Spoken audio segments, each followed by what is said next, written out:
ये चैप्टर है money, meaning and evolution of money. A thing that which is commonly accepted as a medium of exchange is called money.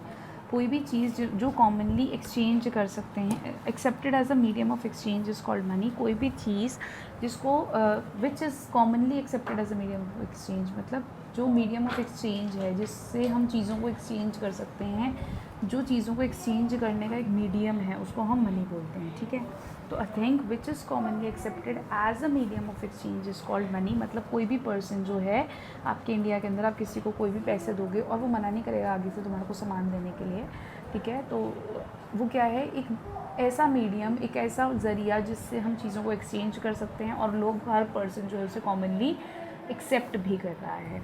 Example जैसे रुपी है India में, is money as it is commonly accepted during medium of exchange है। जैसे dollar है USA के अंदर।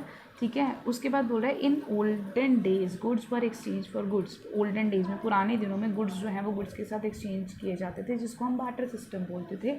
जब पैसा नहीं होता था, जब मनी नहीं होती थी as a medium of exchange, एक कॉमन यूनिट नहीं होती थी, तो पहले के टाइम पे गुड्स जो है वो गुड्स के साथ एक्सचेंज किए जाते थे। फॉर एग्जांपल, अगर एक पर्सन है ए, उसको, अगर एक पर्सन है ए, ठीक है, और एक पर्सन है बी। अगर कोई भी पर्सन ए है, उसके पास वीट है, ही पोजेसेस वीट, मतलब उसके हाथ में वीट है, ही पोजेसेस वीट, और उसको चाहिए क्या, राइस, उसको वो चाहिए राइस। और एक पर्सन, और एंड वॉन्ट्स, यहाँ लिख देते हैं, एंड वॉन्ट्स राइस।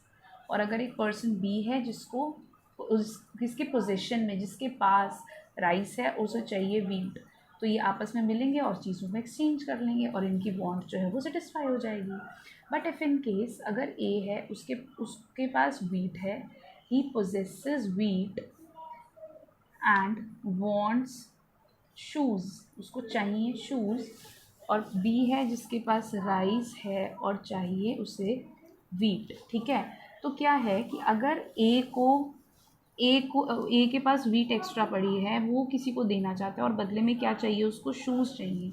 तो बी अगर उसको मिलता है तो यहाँ पे उसकी जो उन दोनों की वांट है, मतलब दोनों एक दूसरे को सेटिस्फाई नहीं कर पाएंगे, क्योंकि इसको तो वीट चाहिए बी को।